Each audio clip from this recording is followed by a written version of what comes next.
Steven, thank you for coming on the Mas Futbol Podcast, man. How are you today? Man, I'm excellent. Thank you for having me. Hey, I appreciate you for coming on, man. Yes. I know last time you were on, you might have ruffled a few feathers. Yeah, it's bound to happen. It was all fun and game. But for the people that don't know, you are the assistant coach at Classen SAS, correct? Yes. How has everything been since the last time we recorded? Man, it's been excellent. I feel like since the last time we recorded, we went through a full season, and we got a lot of new experiences under our belt and just a lot of time to learn and grow as well. And, here we are today. So where we're at today, I'd say we're still bringing the same consistency. I would say we're still putting in a lot of work, and it's moving more natural now. It's taking time. So one of the things I always say is, like, start slow, end on go. But if you start fast, end up trash. Right? And I actually, honestly, I might have said that in the last podcast. It's one of my favorite, sayings, because with these players, you have guys that, maybe some of them didn't start at 3 or 4. Some of them started at like 12, and they're only 15, 16. So you have to think, like, when it comes to, like, the development aspect and, where you're at since perhaps the last time that you saw, it takes time. And one of the things is, I had kind of like a year, and Mateus and I had a year under our belt whenever that we came the first time here. But now we have 2. And one of the things that I think was a major jump from when I saw you last was the way that we're training. Because, it's kind of like as players grow, I would say that coaches grow just the same, and to me, it's kind of like one of the things that I'll say about coaching is I always learned it's kind of like college, because I think whenever you first go to college, you go, and then as you go through the first, bit, you kind of learn, like, oh, I thought I brought everything. I brought all my stuff. I left my charger. Yeah. I need another charger. Or, man, I don't have any silverware or anything, So it's kind of like that with coaching. Like, okay, I've figured out how to develop this aspect of their game, but now I'm looking and I still need this. It's kind of like I forgot the silverware, right? So now I need to figure out what I can do better to, grow as a coach to develop that aspect. And so I think that's where we're at now, differently than where we saw you last, is that it's not only a better class and team and players. I think, too, the training that and honestly the culture that Mateus and I are instilling now is much, much different than where it was a year ago. And he kind of talked about on the podcast, he was spot on about, the differences. And where we're at, I'd say the 2 biggest changes is just the way that we're training, because the consistency is still the same, right? We're still putting in the work, but the way that we're working is different. And also the mindset at training is a lot different. And I would say those are the 2 biggest factors of now versus a year ago when I sat in this room. So you set some goals last year. Yes. Did you hit any of your goals? How were you with those goals that you hit? Can you remind us of what those goals were? Yes. So at the starting point, I wanted to reach 40 goals. And I mentioned in the last podcast that was a lofty goal, but I was not afraid to set that goal, right? And you gotta aim for the moon to end up at the stars, or whatever, however that saying goes, right? Yes, and actually I feel really comfortable with where we finished, and not necessarily like, there's still hunger there, but you're telling me that we had 11 goals in the first year that me and Mateus were there, 11 goals, and then the next year we score, close to 30, could be a little over 30, a little under 30, somewhere around there. That's almost triple. So when people will say you didn't get 40, okay, I tripled my goals from last year. I think any coach would be happy with that. Yes, so I don't pay too much attention to, you set the expectation extremely high, and you foster a culture. Again, the culture, I think, is one of the most important things. And you foster a culture that they want to aim for this, because even, like, man, my dad was making fun of me for a while about it. He was laughing. Did he listen to the episode? He did, and he was a grassroots coach, growing up and stuff, or like when I was growing up. But one of the things he would joke about is he's like, even some of my players thought I was kind of crazy for saying 40 goals, and I'm like, these are the players I'm supposed to be scoring the 40 with. If they don't believe it, then there's something going on with them. You know what I mean? They should have been like, 40, we'll hit 50, coach, watch. Right, and and that's why I don't feel so bad about being up here talking so confidently, because I'd like for them to understand that it is possible, and if no one is willing to jump out there and say that we can do it, then who will, and so I'm not afraid to sit here and say that we can do something positive, and achieve great things, and I'll never back down from that, Yeah, I love that. You need somebody like that, because if you can't even believe it, then it's definitely not going to be possible. Exactly. It's kind of like that attitude. It's like, that attitude where it's like, I'm going to do it, and that fight, because, then it's like that little doubt creeps in, and once that doubt creeps in, then in your training session, it's like, well, now I'm not giving 100% here, which adds up, and it may not be just one session. That's the thing. Like, you can still get something out of a session, But the guy who's hungry and giving that 100%, he's going to get a little more. And over time, that goes and run away with it, you know? Compounds over time, doesn't it? Yes, absolutely. Well, for the people that might not know, you also do personal training in boxing as well. Yes. And a lot of the words that you're using right now also very much so apply for boxing. Yes. So I can see where these words are coming from, and if a boxer can't believe that he can do it, then he's definitely SOL. You know what I mean? He's in the wrong sport, my friend. He's in the wrong sport, my friend. Wrong sport, my friend.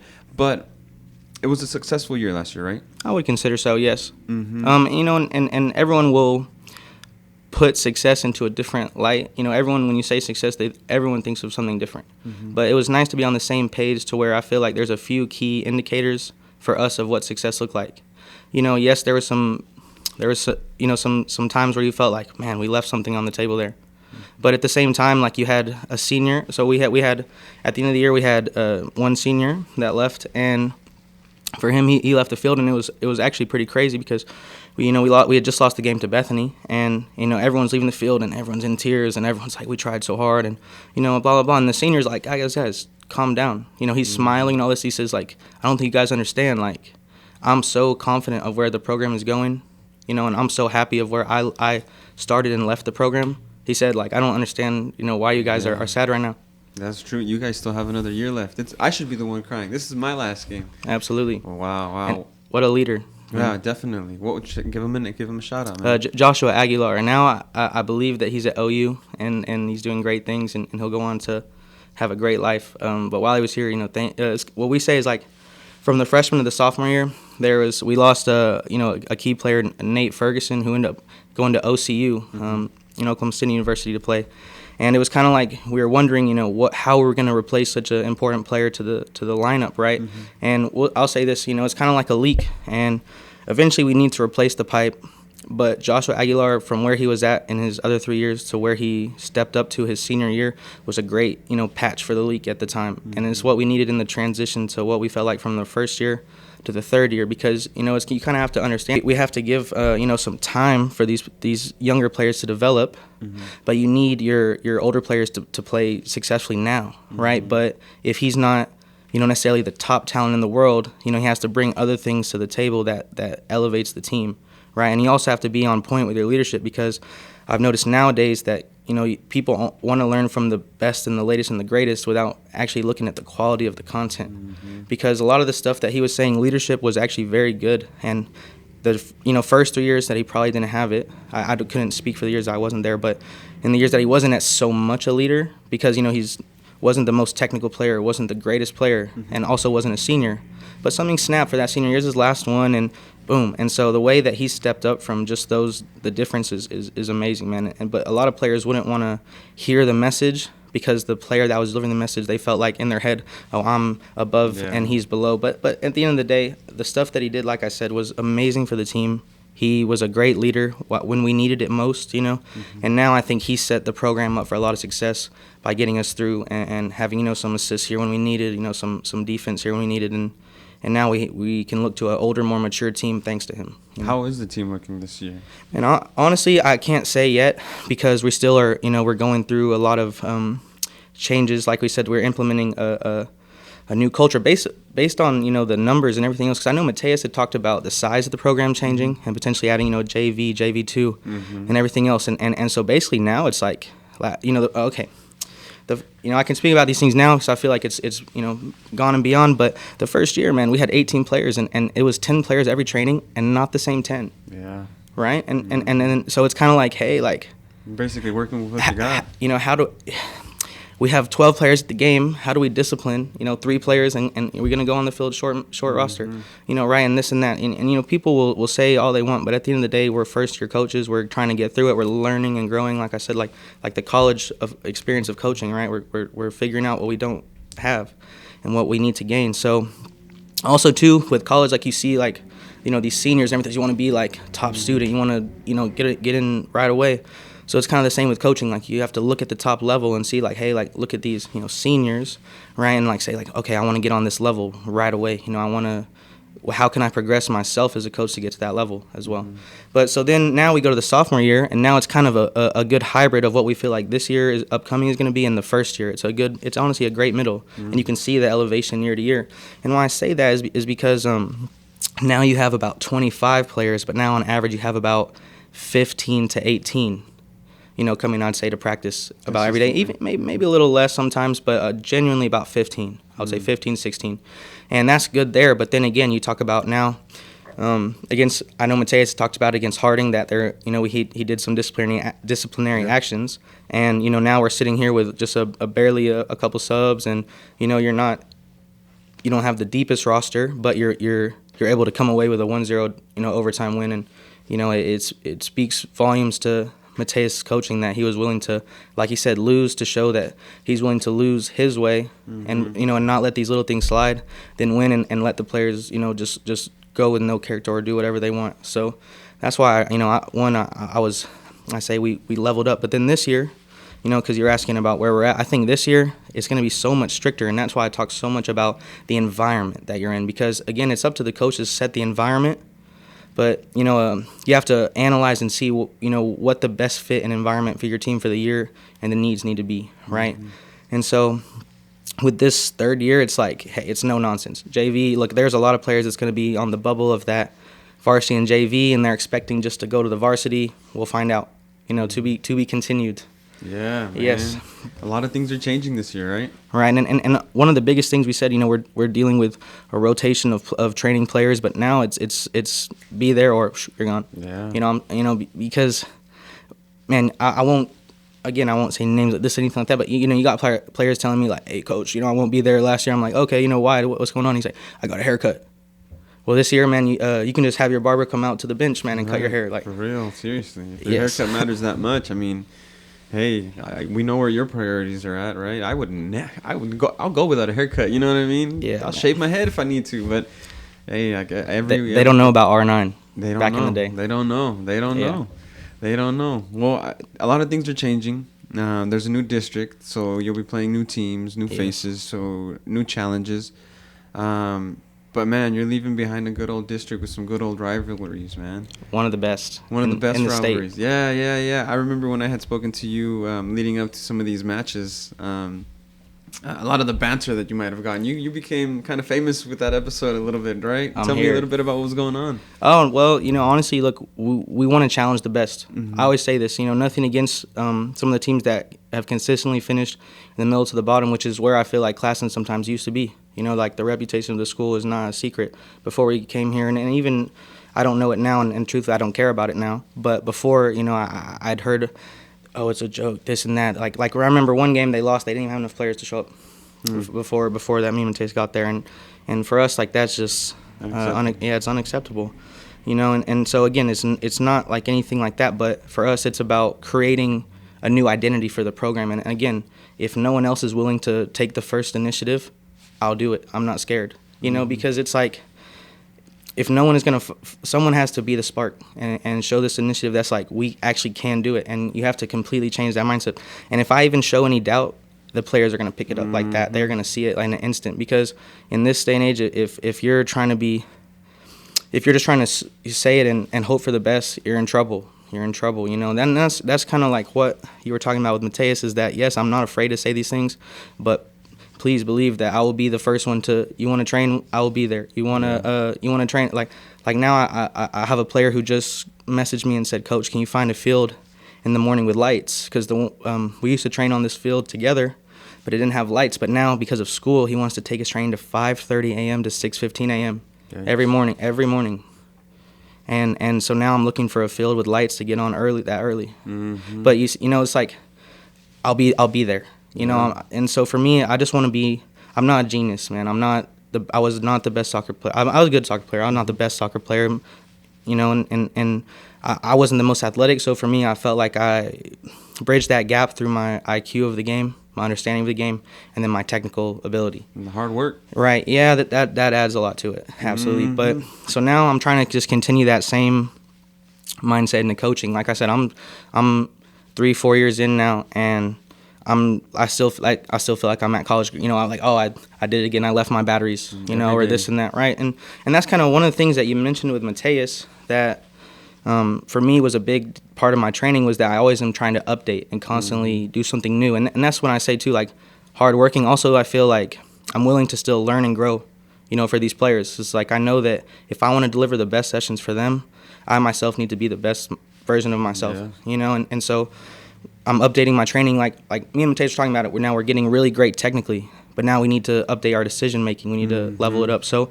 how can I do that? So now I'm getting these brands to work with, right? Like Heads Up Spatial Awareness has been huge. I know you've seen some of the videos, and what that does allow us to work on dribbling with your eyes up so that you can be scanning and aware of what's around you, you know, and you know, scanning before you receive the ball so you understand where the pressure in space is, right? To just understand the game a lot better, and also just to pick your eyes up, because so much of the game is played with the eyes down these days. It's a real shame. Yeah, and I feel like since the last time we've spoken, your sessions have just gone up, as well as the content that you're putting out as well. You've been putting out a ton of content, so that's definitely been great to see as well. But more kids are coming out to do training too, so you're not only just handling a few, you got a good number of kids going out there wanting to get better. Is that something you're going to be continuing, and do you see yourself doing that for a very long time? Yes. So that's actually, I enjoy the team aspect of the game, but I truly enjoy the one-to-one lessons, you know, private training. And the reason I say this, I feel like you can develop not only the player, but just a relationship, right? And I think the relationship is what breeds the development. Because, again, like you have a player that doesn't want to show up, that doesn't like the coach, that doesn't all this, boom, and then the attitude's poor. But so I first focus on the relationship and understanding the player, because not every player on the field is the same, right? Like some have, you have guys that can do like a great Travella pass, you know, but then, you know, so there's some other aspects, maybe they're not as tall, so we have to work maybe on his heading or his like receiving the ball out of the air, you know, and or his physicality. You know, there's a lot of different things, and every player is extremely different, right? So that's why I like to understand the player and form the relationship first, which I felt like has been good, because it not only keeps them coming back, but it keeps them enjoying the sessions and engaged in the sessions without having to change too much my plan, right? Because a lot of times with kids, you know, you have to do like games or challenges, this and that, but if you can form that relationship to where the kid enjoys not only your company but the session as well, like now, you know, you found a point where development can really occur because they're engaged, they're trying their hardest, you still offer the challenges. Yeah, not only that, but now you know how to motivate them when they're not being motivated, when you can push them, when you can't push them. So and most importantly, when something's wrong. Yeah, because if they just show up and you're just running them through the ground, but you can't foresee that there's something going on, then are you really benefiting them, right? Right. Nice, dude. That's crazy to see. And, dude, where are you guys training? I see you guys doing a lot of the training there at the turf field, which is just nice, isn't it? Yes. Shout out to Mayor Holt. You had him on here. And thank you for all of that. Yes. Dude. It's been amazing. And I put a joke out there. I said I should just put a tent out there and just, you know, put an RV in the little parking strip there, because in the summer I was there every single morning from 7 a.m. sometimes earlier. You're basically there as soon as we got done with sunrise, right? Yes, and I would be there till 11 a.m. noon, like most days. Not, you know, one day a week, 2 days. No, every Monday through Friday I was there from 7 to 11 a.m. every day. Coach T, you know who I did see you working with recently? Was when you worked with wow, I'm blanking, but you were doing the boxing sessions with him. I had him on my podcast with Burnett. Oh, yes. How did that happen? Oh man, we actually go a while back. Really? Yes. So he has trained a lot of great athletes, and also some of my friends. Right now, he actually trains my uncle. Oh, really? And it was funny because I didn't know that he was training my uncle. My uncle, you know, told me, hey, like, I've been training with Eric. I was like, Eric who? You know? And because it was so unexpected, right? But then it was like, oh, you know, small world. But for him, so we used to train together back when I was staying in shape. Like, he worked me out, which is ironic. Now I'm training him boxing. You know, it's kind of funny. It goes full circle, right? Which I'll get more into it later. The same thing happened to me with Cal Ocott. as well. Really? Yeah, yeah. He used to train me soccer, and then now we do some boxing session in the morning. With some boxing sessions? Oh, okay. Yep, him and Mateus together. Nice. But with Eric, since we used to train, it was kind of like he had always been around boxing and MMA, and that was always a big passion of his. Like even in our weightlifting sessions back in the day, we would be discussing like the latest fights or this and that, right? And so now I've just been in the boxing game for a while, at least here in Oklahoma City, and I've started to develop my coaching skills a lot. Thanks to just being in the gym. Because I start my days early and then I finish my day every single day at 9 o'clock or later, like 9:30, and I'm in the boxing gym every day from 6 o'clock to 9:30 at night. But that's after soccer. So and that's a non-negotiable for me. I have a lot of fighters and youth that I feel like I impact. So for me, it's like I said, the relationship. And if I'm not going to be consistent, how can I expect them to be consistent? Yeah. So no matter, and boxing is not the sport to be tired or crying or complaining, right? So who are you going to cry to? Yeah. Who are you going to lean on? There's no one you can lean on. Exactly. Just yourself, you know what I mean? So that really took me a long ways. And then because of that, I think Eric was kind of like, he's working with a lot of fighters, with their strength conditioning, and he's in their camp. He's well sought after, man. He's well sought after. He kicked my ass. Well, I went 1 week and then I did something. I tweaked something in my back. Whether it's me not stretching before and after, it got me. But man, he definitely knows what he's doing and what he's talking about, and he puts in the work himself. Like you can't go into the gym and see someone that obviously doesn't work out, but that guy fit, man. He preaches. He does what he preaches. You know what I mean? Yes. So shout out to Eric, man. Shout out to Eric. But back to the soccer, man. No longer 4A. Nope. Going to 3A. Was that a surprise for you? Oh yeah. Especially, because you look at it like I said, so that senior, Josh Aguilar, that I mentioned from earlier, he had mentioned to Mateus and I that he had never made the playoffs in his entire career at Classen. And I think I could be mistaken, but I think they said something about making the playoffs when he was an 8th grader, and he just graduated last year as a senior. And to not go that many years without making the playoffs, especially at a school with, such, I feel like, academic prominence and that, Classen is known. It's just had always been underachieving, in my opinion, in soccer. But now, we're demanding the achievements, but we're also going to make sure that we're available to the players and we do everything in our power to, again, allow them to get to there. Because it's not about me and Mateus getting us there or this and that's not, because we're not the ones in those white lines, we're not the ones making tackles, headers, and all the goals, all this. That's not us. So we're going to be available and always provide as the best trainings that we can, always be ready to be there at any session or always on call, I'll call it. But at the end of the day, they have to take that step themselves. With the 3A, you make the playoffs and then you go down the next year and the rules and all the stuff. But it is unfortunate, especially like, win or lose, like I enjoy the rivalry because, like I said, I want to challenge the best. So, in the 4A, it was Clinton. They won back-to-back, right? So, again, this year, if we were still in the 4A, we'd want to challenge. And we do get to play them. So that's a big deal for us, and that's a great game.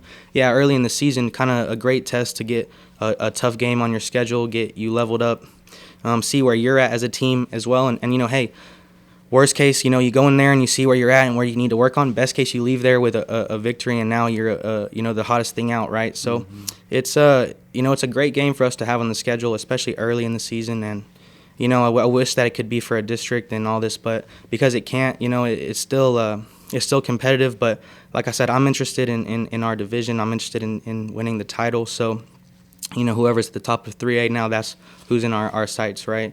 And regardless whether we do end up, winning or not, we're going to bring our best every day. And I, any team out there that doesn't feel the same way, really, I just feel sorry for that team. Yeah. And that's why I'll say, like, I just don't, some of these mindsets where it's like people want to discourage me from not necessarily like being aggressive, but being competitive, because there's no ill will. Like I don't want to intend any disrespect to these teams, because it's not that. It truly is. I just want to compete at the highest level. Respect. It really is. It really is. Over here trying to hype up my players, saying these words to a Clinton or a Chickasha or a Bethany or whoever's in 3A, don't take that the wrong way. Actually, take it in a good way, that I'm using you as an example, as a bar, because that's respect. Right. That's respect. And if we were still in the 4A, look, we'd be trying to challenge the top. It's no different. And honestly, for us, we can't be the only ones that's out there that's wanting to go to the top. Now I'm just here, I'm saying, our thoughts. But at the end of the day, I'm not the only one. There's a lot of teams that want to be in that top spot, and they're working hard to be there. And credit to Clinton for staying there and being well coached, well disciplined, hardworking team. But the top dog always knows that people are coming for the spot. It's actually, for me, I feel like it's harder to stay on top than it is to get on top. So I just hey, we're in the journey right now. We're trying to make it, and now our sights are on the 3A Giants. I know there's, just to throw out some names, like I know Crooked Oak is there, Cassidy is there, and there's many others, right? I still need to go through and do my research on the 3A, because again, with the 4A, like I said, I want to be, at any level, you want to be at the top, right? So if I was a Premier League manager, you'd want to, see who the best Premier League managers, and not necessarily just copy their habits, because that's you can't be a copycat. There's only one of them. There's only one of you. But it's kind of like take things that you feel like you can apply to your specific team. Because remember, you have to understand what you have in your disposal, right? What kind of players, what their mentality, what their everything, right? You have to understand. So you can't always just blindly take things and try to force feed it to your players. Yeah. But when you look at things that you can add to your coaching philosophies, and then you find things that you feel like can assist your players, then you start to take a little from here. But again, we only want to look at the top quality, right? Because there's a lot of stuff out there that, is good. And we don't want to look at results. You don't want to look at just results either. You want to look at, like I said, content and quality, because a team can lose a game 2-1, but they played the most amazing football I've ever seen. The better team. On the day. So for us, it's just more about that, I'd say. And looking like the content and the quality. And then we try to bring that, to the players. Always blue Powerade. Go Classen. Always blue? Always blue. Always never red? I enjoy it, but since I switched to Classen, now it's blue and yellow. Now it's blue and yellow. Gatorade over Powerade, or Powerade over Gatorade? I used to be Gatorade, but I think this fits the Classen blue, the blue and yellow, so I'm going with Powerade. I love it. When is day one of season? Is that December? So we're going to have our first meeting on the 1st of December. And then we'll start a 3-week period of tryouts right after that. 3-week period of tryouts. Yes. Nice. How are you walking into that first meeting? This is the same as before, right? Like, we want to set it's pretty routine, I feel like, in the beginning of the year. You want to start off in the same manner, where you want to start off positive. You want to set the expectations. You want to get the freshmen on the same page, And also, too, you want to provide an update, because it's kind of like, when I say expectations, it is different than last year. So we're going to have to clearly define the difference that we want the step that we want to take from last year to this year, right? And we're going to set it right off the bat. Also, too, just explaining the process, right at the beginning of the year, of how things are going to work, to where it's like, hey, this year we are going to have a JV. Hey, this year there may be a JV too. Hey, this year you may not like where you end up playing, but it's up to you to show us that you belong in the spot that you want, And so setting the expectations, getting to know the boys, that, because again, we talk about relationships a ton. This is the start of the new relationship for a lot of players that are there. There's older players that perhaps didn't play last year, or this and that, or that now they see how much better the play, they made the playoffs and all this and that, and everyone's talking about soccer, so now they want to come play. Excuse me. And then you have, like freshmen who now we got to get on the same page, and now, this and that. So I think just clearly defining the step that you want to take, explaining like the tryout process, and hey, we're giving you 3 weeks. If you can't show us that you belong in the varsity in 3 weeks, like, it's not like we did one day and then you had a bad day and a rainy day, and so now you're kind of like, oh, I feel like I got, hosed right here. I didn't get my chance. Well, no, you had 3 weeks. Yeah. So it's all is fair here at Classen SAS, and we're ready, man. Because what that does, again, we talk about creating the environment, and it's up to me and Mateus to create that environment, right? And so now, like we said, we had to let things slide a little bit more than we were, wanting to, based on the situation that was there. And now that we have the luxury to where we have the players that we can, rotate, we can, do these things, the standard is going up, which if you look at it, it's gone up year to year, but that's a good thing, not a bad thing. And if you're a player that's scared of being held to a higher standard, like, there is the JV option, there is this stuff, right? And so it's kind of like we have something for everybody now as well. Nice. Because I know a lot of parents will say, like, we want playing time and this and that, and it's excellent. But now, there is opportunity. Like, you can get more minutes JV and get an opportunity to showcase yourself. And I think a lot of parents are happy about that. Yeah, definitely. That goes to show the work that you guys have been doing to kind of raise the bar there. JV1, JV2, compared to the first year, having 10, 11, 12, those are big numbers. So yes, seems like that soccer culture at Classen SAS is only getting better. I always say it starts at the top, and Mateus has done an extremely talented or extremely great job of just getting us organized, setting the standard, and obviously just getting his passion emulated by the entire program because, he is from Brazil, and then I played a short time in Brazil. And while I was there, it is everything. Yeah. Like I said, here nowadays you see a lot of reluctancy for kids to get out there and play. Just in the sidewalks, in there's a lot to the choose grass, from. right? You know what I mean? And exactly. And now here, when you go to Brazil, it's like, oh, there's 2 rocks that are lined up 3 meters away. That's a goal. That's a goal That's there. That's a goal post right there. Yep. Oh, the can is crushed. They left it. Oh, perfect. That's a ball right there. You know what I mean? And then, at the same time too, there's also like, it's not just, like that, like the habits that they have too. Now, when I was there, I was on trial, and what we would do, like our schedule is we would wake up straight to, you'd have I think a little, snack, just something to give you a tiny amount of energy. Boom, then we're off to the beach. We're doing training. Early in the morning, we're training. Then we get back, we have some breakfast. Then, we relax for a little bit. We go to a midday training. Again, now this is on the field, and it might be, the morning is usually technical, on the beach out there, and agility and speed and everything else, fundamentals. And then in the afternoon, now you're doing like a tactical session. You're doing some playing. You're doing, 2v1s to go back and forth at pace. Now you're doing, all this stuff. And then in the evening, we go back, we'd have dinner, relax, and then when we'd go play a game at night in front of, whoever club we were trying to play against a trial, or then, maybe some of us might have a game different than others. Like, oh, this guy wants to maybe get looked at here. So it was a good experience, and it showed me, like, honestly, seeing football outside of America is a tremendous leap for any coach or player. Yeah. It just opens your eyes tremendously. And for me, I got to do when I was in high school. I was pretty young. I was like sophomore, junior age. And so it was like right when I'm about to age these players, a whole new world opened to me. And while I was there, I actually had a contract offer, and I turned it down. And one of the things that, because at the time it was like there was no it's professional, it was like in the academies and everything. So what would have happened for me most likely was that I would have gone there and tried to do that, and then when I came back home, I wouldn't have potentially been able to play college ball, or would have maybe had to go to because I played in NCAA, but then I may have had to transition over to the NAI or something else, right? I don't know necessarily how the recruiting laws work, but my parents were worried that if I did stay and take the contract, then I wouldn't be able to come back. And one, also two, I had grown up, in a small, like not necessarily small, but a one high school town that was very successful at soccer, and we were doing a lot of good things. And so it's kind of like, oh, you've been playing, like 10 years with these guys. You just have like 2 more years left.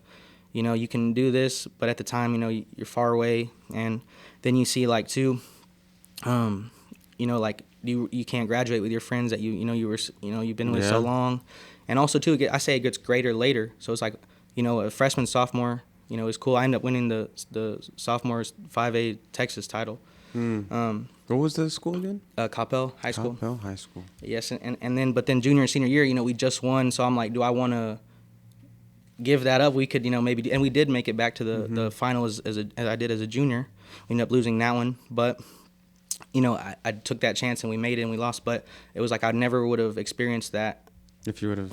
Right, Yeah, I mean, but it's all about sacrifice, man. It's all sacrifice. Looking back at it now, you see how I think the narrative, or like not the narrative, but just the understanding is different these days. Because now, like looking back at it, it's like, wow, see it, I'm gone. Yeah. Right, but at the time it was kind of like, because you're thinking it's like, 10 years ago. So it's like you're doing the ODP, you're doing the club, and at the time I was bouncing back and forth between the academy level, which is I think turned into MLS Next, and then back then was like the D1 Classic League, and then you would qualify for National League and all that stuff. So I was bouncing between those levels, and it was kind of like I don't know. Looking back at it, you wish that you could have done some things different, but I have no regrets because today, again, it put me in this position. Yeah. And I'm very blessed to be where I am. If all the possible outcomes, regardless of what I've done or this and that, I'm very blessed to be where I am. Yeah. It's never good to think what if, but what if there was a Brazilian tower out on there? You know what I mean? I did enjoy it down there. I played really well while I was there, and that's why it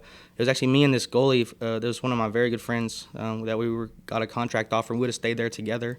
It would have been a 6-month, trial contract, and we would have gone through, I guess like a season. I'm not sure, but it would have been something different. It was at the time I was staying in Santos, and so it was an incredible experience. I got to go at the time. Gabigol was the star player there, and Neymar had just let the World Cup. I just missed it there, and so so it was like soccer was at the highest fever there. It was incredible. Dang. Yeah, you're not lying. It's totally different from there than it is here. And then you also got that experience from Texas and bringing that here to Oklahoma. So different. But, I mean, with the World Cup coming, fever's coming in here, it's definitely going to change some things here as well, right? I'm excited. And I'm appreciative that we have something so close like Jerry World that's willing to make the accommodations, because I know they were looking at California, but after, I think, was it SoFi? Yeah, SoFi, they just pulled they didn't want to make their ticket. I'd be pissed if I was in Los Angeles. You know what I mean? They just ruined my World Cup experience, but hey, someone else is going to take it. If I'm up here ruffling some feathers, I'm going to have to ruffle the owner's feathers up there. Yeah, they I'm just kidding. Fumbled the bag, dude. Like, how could that's greed right there. That's greed. Truthfully, I'm happy though. Let him be greedy, because now we can go a couple hours down south and watch it ourselves, dude, at AT&T. Even if I can't sit in the stadium to watch the finals, I'll at the very least be outside or at Texas Live. The environment. Watching it there. I also heard that they might host it. While they're hosting it at Jerry World, they're also going to open up the baseball stadium and have like a big watch party there. And then there's another baseball stadium just across the street from there too. So they might have like two huge the party's going to be in Dallas for the World Cup final. Absolutely. So regardless, it's going to be really good out there. I'm looking forward to it. I definitely am looking forward to it. It's just right. 3 years is going to go in a blink of an eye. But there's also been a lot of boxing stuff going on too, my friend, hasn't there? Yes. What did you think about that Ngannou Fury fight? I was shocked. You were shocked? Well, he shocked the world. Nobody expected him to do that. He's in the top 10 world rankings now. Isn't for that boxing. crazy? It is. I mean, but rightly so. He's a monster. He Absolutely. is a monster. His life story is it's crazy too, man. Yes, it is impressive, and that's why you feel like he can get up there so confidently. It's when you faced what he has. That's not a boxing match doesn't. I've heard I forgot who they interviewed, and it was like, hey, do you feel the pressure of this game? And they're like, this is not pressure. Pressure is having to find a way to feed your family. Pressure is trying to find a way to make money to, have a roof over your house. This is just a game. This is not pressure. And yeah, dude, when he knocked him down, and then whenever he started just pummeling him down in the 8th round, I was like, dude, who's going to win? Yeah, absolutely. Who's going to win? But I believe that if you're going to fight the champ, you got to beat the champ. Absolutely. You can't. A draw isn't going to take you got to beat the champ. There's no moral victories in boxing. No. There is no moral. It is not the sport to go out there and now you can go out on your shield and you can go in there, but it is the hurt business. So yeah, when my favorite part, honestly, because I still think Fury did well. I think he was on the jab. I think that he was giving him some trouble, with his torso movement and everything else. But one of the things I'll say is, like, when he knocked him down, he did that little dance on him. That was great. Well, I heard Fury said at the beginning of the fight, he was like, hey man, I'm gonna take you to school. And he knocked him down and he goes, what's up, my teacher? Like, what happened? Like, you know what I mean? Yeah. Who's taking who to school? But that one, the Saudis are making it crazy, man. The Saudis are making things happen. People will say all this stuff about the mentoring sports, but it's making things happen, Matt. Yeah. It's making things happen. And that's, for boxing, that's one of the biggest things is, like, nowadays we're caught up so much in not getting the biggest fights because everyone wants to penny pinch. That and just move strategically. Like, they're setting up for something huge. Yeah, but counting their wins, making sure they don't get an early loss to be more valuable later. And what if the huge doesn't really materialize? Yeah. Like, there's still some fights like that is underrated fights, but that I wish throughout history I could have seen. Like one of them would be Mike Tyson versus David Tua. Okay. Like, you can look David Tua, my old, well, I say old boxing coach, and now I'm the assistant coach for him over there, and he used to train me. But Coach Tracy, he was actually in camp with David Tua in Rio Doce, New Mexico, and I'm pretty sure it's Rio Doce, New Mexico. But when they were in camp, like David Tua, he was just a monster. And David Tua is actually the one that prepared Holyfield in sparring for Mike Tyson when Holyfield beat Mike Tyson. So that should tell you all you need to know right there. Yeah, right. He knew that he figured it out maybe, and he was island, Pacific Samoan, and man, he punched hard. I won't go out there and be like he punched harder than Mike Tyson. He punched harder than Mike Tyson. You could argue that. I really go watch him, man. That's one of the fantasy fights that I wanted to see was Mike Tyson and David Tua. Damn. What are some of the similarities that you see when doing personal training for boxing and for soccer? Are there many similarities, or what do you see that you use in one that you use in the other? Well, I would say some of the key principles of you have to think like obviously the technique and the actual sports themselves are different, but it kind of goes down to what aspects can be similar, right? So the consistency, the way that the boxer doesn't miss days, the way that he's up early, training hard all the time, staying committed, right? A soccer player, can be the same way, to where he's training, having consistency, hungry.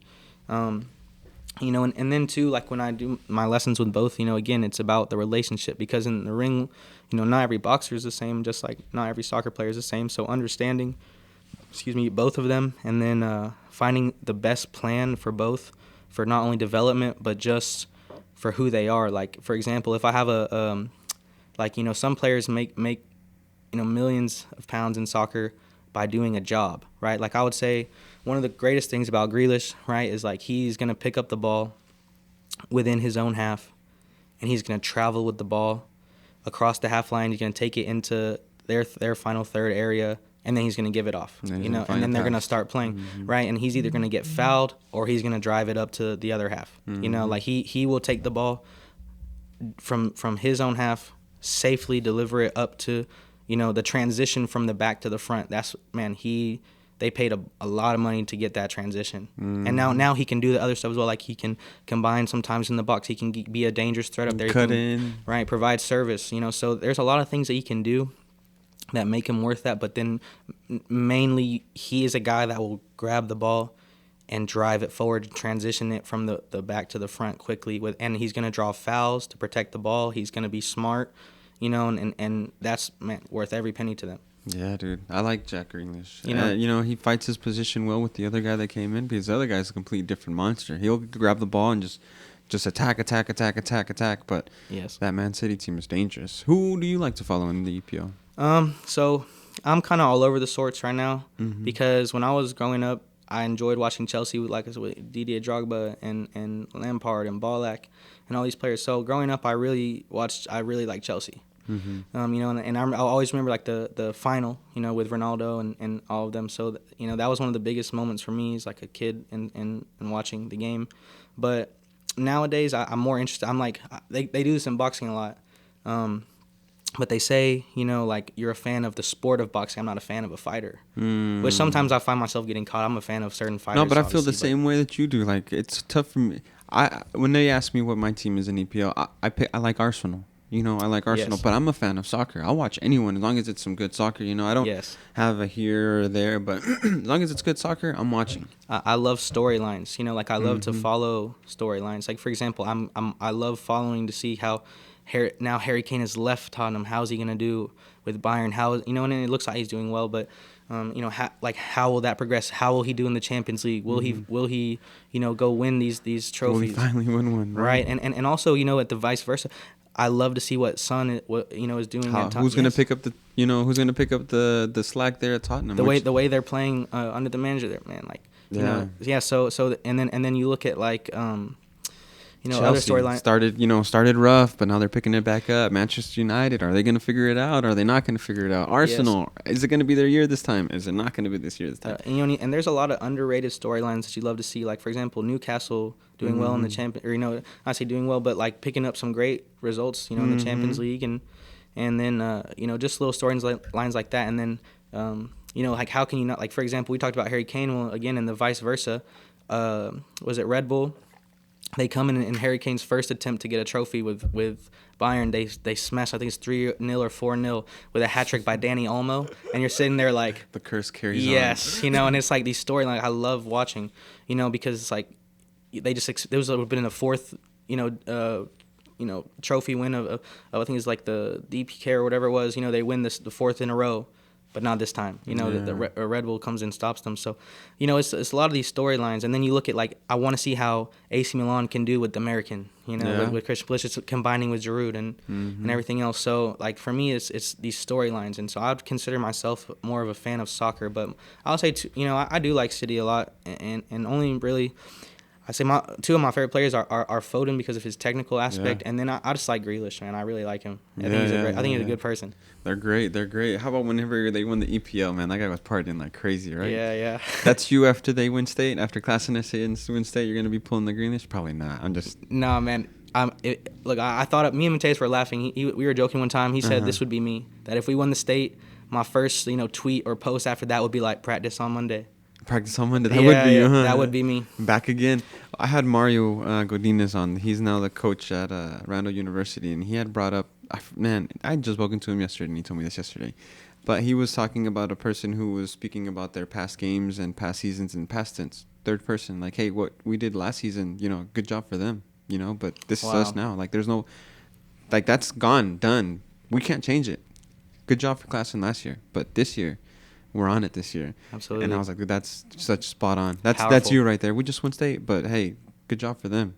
Now we got this to look forward to. So absolutely, I'm excited to see what 3A is going to be doing this year. There's a lot of. It's highly competitive. It's competitive. I think it's wide open. As is. I don't think the boys for 4A. I think Clinton might. I don't know. Clinton. That's who I want to see how they do this year. Absolutely. Now that we're in the 3A looking in, now. Props to everyone. Go do it. Whoever wins it, and I'll be looking forward to watching.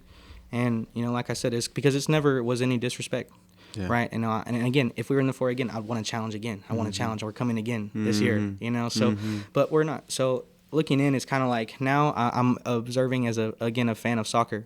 Yes, I'm a fan of Oklahoma high school soccer. Yeah. Right, and the same as you, and so for me, I enjoy watching and watching the storylines. Like my Cal over at Bishop McGuinness. That's my friend. So I enjoy 6A. Watching his team. See how he does. Yeah, exactly right. And then you look at Heritage Hall. I think Niall was over there, right? And I love I know these guys around the community, and I like to see them successful, and I enjoy watching what they can do, and vice versa. I want to be considered in the same regard. I want people watching class and wow, what are they gonna do? So it's not from a place ever of disrespect, but more of places like, hey, I'm looking to break into this highly competitive top tier of teams and coaches and this and that, and I'm serious about it, and I won't be intimidated this and that. I want to get to that level. So for me, it's about how can I be the best myself to provide the best opportunity for the players to be the best themselves. Yeah, well said. I bet you have some goals already set for this year. Yes. Can you share any of those goals this year? Oh, yeah, is it 30, 35, 40? No, I'm sticking with 40 because, again, we got close, but we didn't achieve it. Mm-hmm. So I want to stay consistent, and I think it's possible. Again, I thought it was possible last year with what I would consider a team that was now a step down from where we're at this year. Mm-hmm. This year, we've taken, I feel like, a big step up. But so I'm going to keep it at the same goal because I don't think offense was that our problem. There was games where we didn't score, and that was very frustrating. And we need, to fix some things, link up play and movement off the ball and just understanding of space and things like this. But that's kind of what we're trying to, put an emphasis. Like what we saw we needed, we really went hard on focusing on over the summer because I feel like the first summer that I went to work. The first summer that I went to work with these players, I put a lot of emphasis in splitting between the physical and the technical, and I think that I went overboard on the physical, which I still did a lot of technical, but like I said, it was like start slow, end on go. So now I feel like this summer here, I was able to focus way more on technical aspects, and everything was ball. I did very little, physical. Now we still did some, but everything was aimed at technical. Mm-hmm. Like put up the ladders. Let's get out the rebounders. Right. Let's get on the wall. The wall is my favorite training tool of all things. man, the like wall will never miss a pass back. I watched I was watching this drill the other day on the gram, and it was like a drill where they're passing to their partner, and he was giving it back 2 touches, and they were turning, and then they were doing the same. I'm like, man, if I had a wall, I can do it faster and more reps, and it's just me, and the ball can come back at me faster, or harder, and sometimes it's gonna bounce weird. So it's like it truly is to me. I call it. You asked about the similarities of boxing. I call it the heavy bag of soccer. The heavy bag of soccer, the wall. Yeah. The wall. Because it's kind of like you have to find.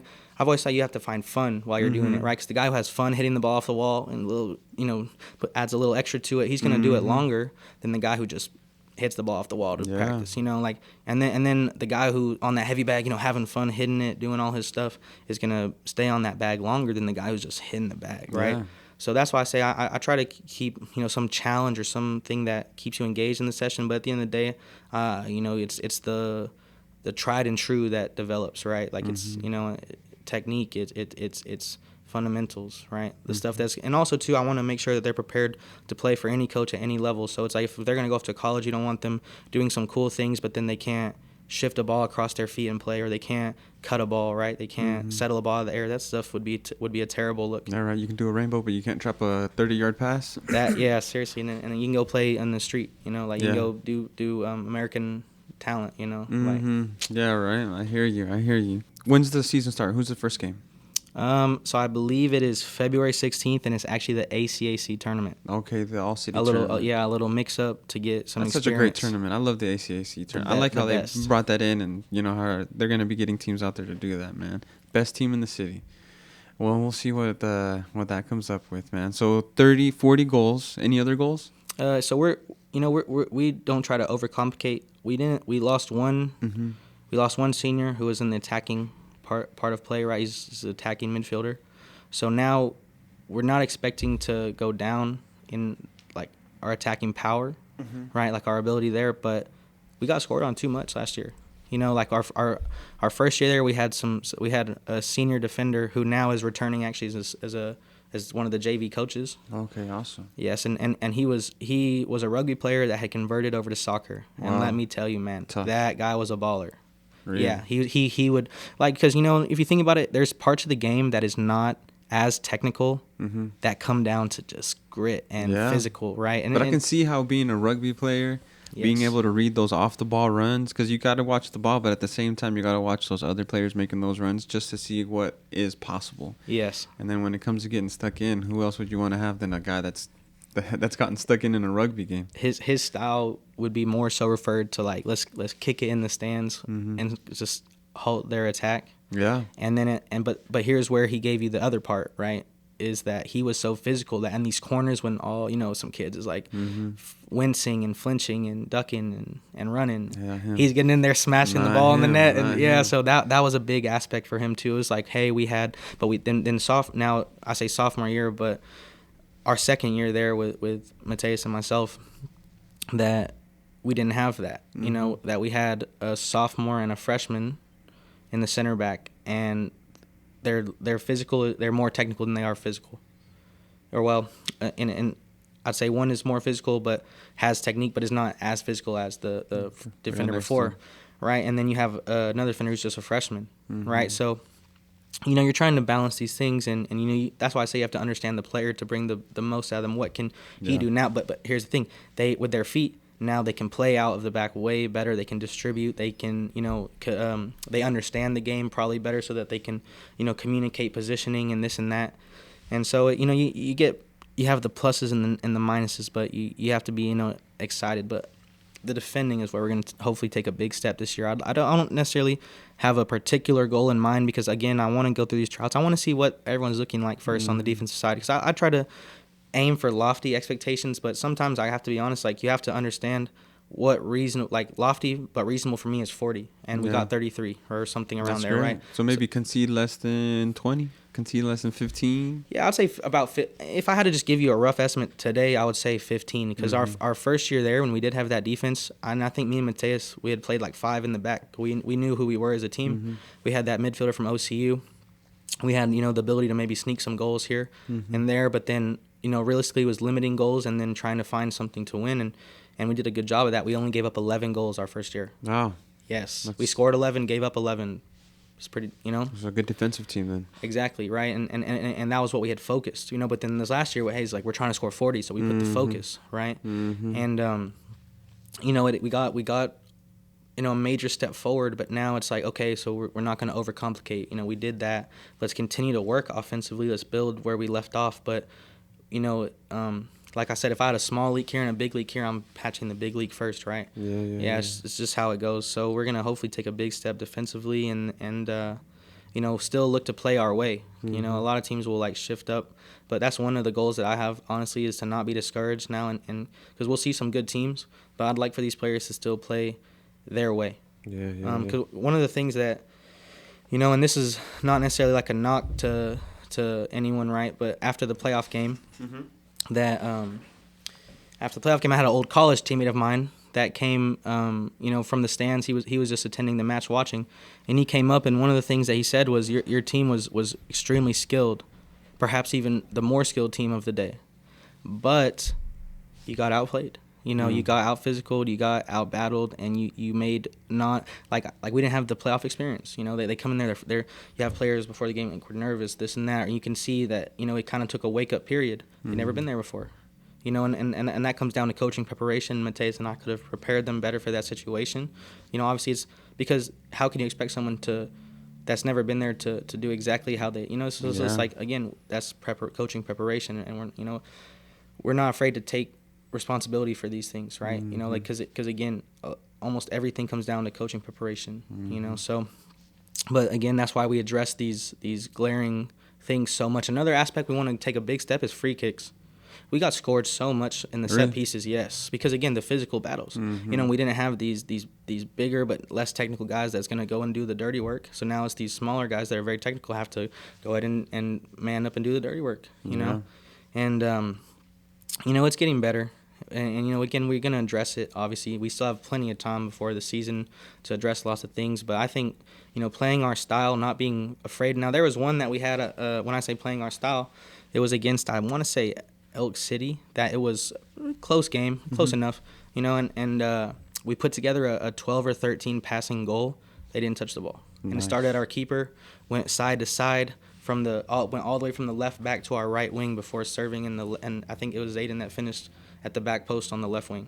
Nice. And it went all the way from right back all the way to left, through the keeper, out to the left back, forward, back, across, you know, 13 passes in a row, just tick, tick, tick. And it showed us, you know, it's like we're starting to show signs of this. But again, start slow, end on go. So, you know, you can't expect it right away, every single game, this and that. But the fact that they're showing signs last year, that they can play their style and do these things, you know, regardless of the level of competition, that's a good sign. You know, it shows that they're at least looking for it. It's in their mind, and that the more that they do it, you know, like I wouldn't expect you know, aside from Francis Ngannou, you wouldn't expect a first-time boxer to go out there and fight the champion, right? Well, it's the same thing. Like you'd see him level up and have some good performances at his level before you feel like you're ready to put him in there. Well, for us, we were taking those performances and we were doing good at these levels. Now it's time to go and you know, challenge up, right? And we're taking these steps. So now that they're, you know, doing these things, right, to keep the ball, to move the ball, to be more aware of their space, to be scanning the field, to understand, you know, the pressure, you know, things like this. Hopefully that, you know, we can take that jump from our style against, you know, perhaps a more average competition and take it up and keep our style against these loftier competition without, you know, sacrificing too much, like, you know, kick it out, all this garbage, right? We, you know, it's time that you know, we introduce our style and ourselves on the highest level. Start playing the right way. Yes. The Classen way. That's the blue and yellow way. The Comet way. The Powerade way. The Powerade way. Where is home going to be this year? Is it going to be Douglas? Yeah, so it's kind of a mix every year between there. I think we have a couple at Taft. Okay. Yeah, and I know the girls coach at Classen, Coach Gurman, he did a good job to work with OKCPS and Taft to secure that for our trainings for once a week, I believe, which would be really nice to get out on that space and that turf and everything else. But also, Miller is such a top facility, you know, such a great maintained stadium and field, and so I'm looking forward to playing at both of those this year. Nice, dude, nice. Well, hey, like Mateo said, you guys made playoffs last year. Let's not celebrate. Let's make that the normal. Yes. I'm hoping to see you guys at playoffs, and I'll say it here, hoping to see you guys at that state final match, man. For real, for real. That would be a great thing. That would be a great thing. Do you want to leave us off on any high note or any messages for those Classen players that might be watching this? Do you want to prepare them for this preseason coming up or what? To all of them, I just say, boys, work hard. Just approach with an open mind because things will be different than before. And to the players that are ready to adapt, there's good things ahead. And,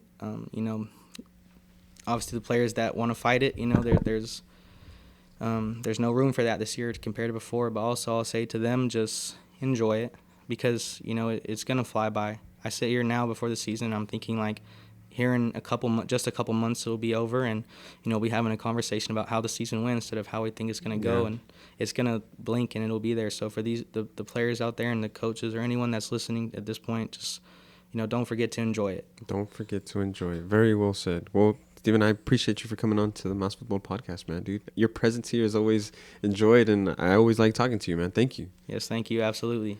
All right, man. Well, that concludes another episode of the Mas Futbol Podcast. Hopefully here at the end of the season, we'll have you guys back on, but with some big old state championship rings, maybe all state coaches, who knows? I'll throw it out there, man. I'll throw it out there for you. Don't worry. I got you. Yeah, so you said it, not me, but we'll definitely we'll take a big step up. Bet. Well, I appreciate you again. And for everyone that's listened, this is another episode of the Mas Futbol Podcast, man. Peace.